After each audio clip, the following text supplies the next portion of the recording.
Tonight, Dr. Plague reads, It Took Our Socks. Enjoy. I shouldn't have cared so much. They were just socks after all. But it was becoming such a problem.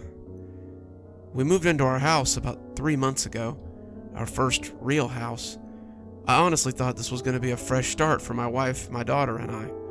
We've been bumping around from place to place since Lisa was born, and we'd lived in a new home every year since she was a year old. It had nothing to do with our landlords or rowdy neighbors or paranormal happenings, as is often the case in these kind of stories. Her mother and I simply kept getting better jobs, which required us to move from one side of town to the other for work. That kind of moving made it hard for Lisa to make any friends or feel comfortable in any place she knew, since she knew she just had to pack up and leave again soon. After 8 years of moving around and never fully unpacking, my wife and I gained some level of job stability. I was a junior VP with the company I worked at, and my wife had become a manager at the store where she worked. This meant the money was steady, the job was consistent. We decided it was time for something a little more permanent. We started house hunting right away, and after a few weeks, we stumbled across what we thought was our dream home. It was less than 30 minutes from both my office and her store, a bus ride away from school for our daughter, positioned out of town so as not to deal with the constant noise of the big city, and a big backyard with plenty of room for our growing family. As I look back on it now, I never would have expected what came next. We'd been in the house for less than a week when I first started noticing the socks were missing. "Honey, have you seen my black dress socks?" I was standing in the laundry room, looking into the dryer like I expected my missing sock to just appear out of thin air. My wife walked onto our back porch to see what I was talking about, her bathrobe replaced with a work uniform. I should have left for work 10 minutes ago. I would miss my carpool at this rate. But there I stood with one sock on and one bare foot. I had searched under, around, and on top of the dryer for the missing sock, and had finally started looking into the empty dryer like an utter fool. My wife said she hadn't seen it, but wondered if I'd seen the fluffy pink socks she liked to wear to work.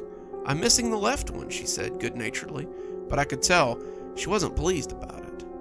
We both shrugged it off at the time. We had just moved in, and there were still boxes to unpack. We figured our socks had just gotten lost in the shuffle.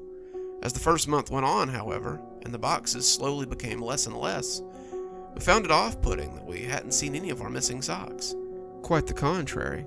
I was now missing 12 socks out of 15 pairs that I owned.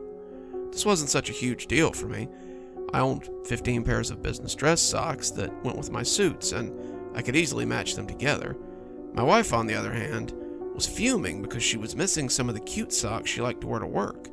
Not just our socks, Lisa's socks were missing too. Not to mention that Lisa hadn't been sleeping well since we moved into the new house. Since the first night, she'd been woken up in the wee hours of the morning by a strange noise outside her window. She never saw what made the noise. It never poked a grisly maw up over the windowsill to scare her, but she said it sounded like fingernails scratching along the side of the house. I went and looked too, and there were definitely scratch marks on the bricks outside her window. They were going up towards the kitchen and maybe towards the laundry room. I put it off at the time and made a note to trim the tree branches the next time I was doing yard work. We had quite a few large oaks in the backyard, and their branches did hang pretty low to the ground. Other than the socks and the noise, Lisa loved her new house. She had friends over to play in the big backyard and had a huge room for all her toys and games, a bathroom all to herself. She would always follow every puffy-eyed morning up with, "But I still love the house, Dad. Please don't make us move," no matter how many times I assured her that this was our house now and we weren't going anywhere. Sitting in the bedroom now with all of them clustered around me, I don't know if I still feel that way or not. About a month ago, the activity started to escalate. It was the holiday rush for the company I worked for. October, November, and December, big advertising months. I was working late, later than usual these days, to meet my deadline. I had been dozing at my desk, and I jumped one evening as the phone rang, not even realize what time it was. I looked at the clock and gasped when I realized it was almost 8:30. That would be Maggie, I thought, calling to make sure I was okay. Lisa would be in bed already, and Maggie would call to see if she needed to wait up for me or go to bed. Her store was experiencing the same holiday blitz as mine, and she would most likely relish the idea of rolling into unconsciousness until the alarm went off again. I caught the phone on the third ring. Hello? David, please, I need you to come home now. It was Maggie, but she sounded funny. Not funny haha, but funny scared. She was whispering into the phone, and in the background I could hear someone crying. I guessed that it must be Lisa. The two were likely in the bedroom, the farthest room in the house from anything, with the door locked and the windows drawn. Maggie, what's going on? There's something on the back porch, she whispered. Something big. David, I need you to come home. I think it might be a prowler. Okay, Maggie, I'm on my way. You two just sit tight, okay? I'd already grabbed my briefcase and my coat and was heading out the door. I made the 23-minute drive in 10 minutes, and I was lucky I didn't see a single police officer. As I pulled into the front yard, I popped the trunk and took out one of the golf clubs I'd had in there since my last golfing trip.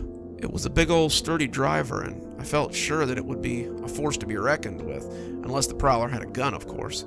I moved around the side of the house, keeping my back against the wall as I went, and when I got to the back porch, I listened for the sound of something moving around. I'd put a heavy deadbolt on the door leading from the house to the back porch, and I was pretty confident that it was still on. As I listened, I heard something, and I tensed as I cranked my senses up to 11. It was a scuttling sound, like claws on asphalt, but it was also a weird sort of gloopy sound. It was barely audible over the scraping and the clawing feet. I relaxed a bit, thinking it was probably just a raccoon or a possum, and stepped around the corner as I threw open the door and brandished the club. I expected to find an animal, a startled animal that would hiss and run away, but I was unprepared for what awaited me as I threw open the screen door and stepped out on the back porch. Nothing. There was nothing on my back porch, except for the storage boxes we kept out there and the washer and dryer. I looked around, moving the washer and dryer to see if anything had clawed its way behind it, but there was nothing to be found except some scrape marks on the tile. I decided there was a hole somewhere that a critter was getting in through. Upon further investigation, I discovered that the silver tube that hooked the dryer to the outflow was knocked off. I secured it and locked the screen door and went around to the front door to let my wife know that it was just a raccoon or something. She was far from satisfied with this explanation. It sounded way bigger than a raccoon, David. I'm sure I heard something out there. There are noises that Lisa keeps hearing too. What if it's some pervert who's stealing our socks? Socks? Is that something that people really got off on? I asked. She wasn't amused. I'm serious, David. I want you to do something about this. So I did. I called a contractor and had him come look at the back porch. He couldn't find any way that something could be coming in, but he said he'd pest seal all the exit holes and suggested that I call a pest control company to put out some repellent and keep the critters away. I thought maybe this would stop the problem, but it only seemed to escalate it. Socks began missing at an alarming rate. 3 pairs in one night, 4 pairs in one night. By the end of the month, we'd be through 4 packs of dress socks. Maggie was putting a lot of pressure on me to solve this problem. I was getting angry. My work was beginning to suffer for lack of sleep and lack of focus. 2 days ago, I finally had enough. When I came home to find my sleep-deprived wife dozing on the back porch, all her laundry done during the day now, and having to sit with it to keep it safe, I knew something had to give. I took a week off work, citing stress at home and a need for rest. I staked out the back porch. I had purchased a jumbo-sized packing box, big enough for me to sit in and stake out the back porch to catch whatever was doing this. I was no longer convinced it was a critter, and the fact that everything was reset back the way I had left it in the morning told me it was a devious individual with a lot of experience at this particular pastime. I set up the box and put some snacks, some water bottles, and a gun that I had bought just for the occasion in one corner. I made myself comfortable, as comfortable as you can in a huge box, I guess, and settled in for the night with my phone out and my energy shots close at hand. I must have fallen asleep, because when I woke up, it was to the sound of scrabbly claws again. I peeked out from the box, expecting to see an animal or maybe a weird little man with a sack and a mask like in the manga I had read as a kid.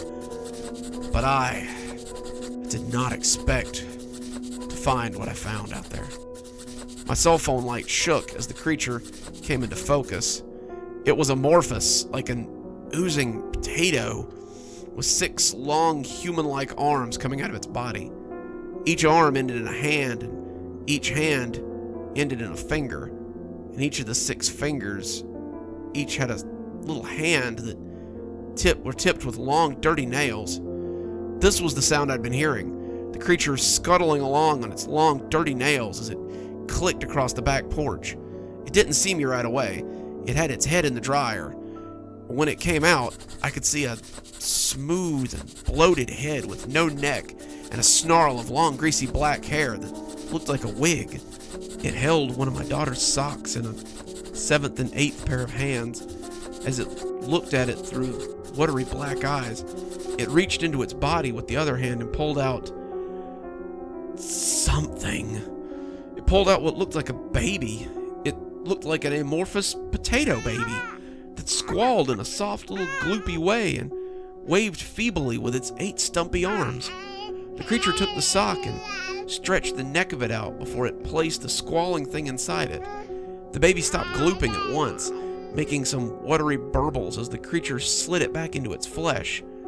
And as the creature turned to go, it finally caught sight of me. I saw it scamper towards the back of the dryer, somehow condensing itself to slip in and out again. As it pushed itself into that pipe, it finally saw my flashlight, and I saw the skinned back, 2 large jaws that dominated the front of its face. It looked like a weird Halloween mask, the ones that are a little too uncanny. It opened its mouth and made a sound like an angry river rushing up to swallow me. I shot it then. I rattled off 3 panic shots before I could stop myself, and it stopped in its tracks and looked startled. I don't know if I hit it. I don't even know if my bullets could kill it, but I was so scared at that moment that I did the only thing my lizard brain determined was the right course of action. I ran. I flipped out of the box and ran, slamming the door behind me and throwing the bolt as something large and angry thundered against the other side. My wife was there then, pale and unsure, wanting to know what had happened. I turned her around and grabbed Lisa as she came sleepily up the hall. I pulled them all in the direction of the bedroom and locked the door behind us, pushing the chest of drawers in front of it. The police have come and gone now. I called 911 before I started writing this, but they couldn't find anything on the back porch. The officers figured that maybe a bear wandered up or something. They're supposed to be hibernating, but it happens sometimes. Their only real question was how it had gotten out without dropping a single drop of blood after being shot. The back porch is a disaster. It certainly wasn't worried about keeping a low profile this time.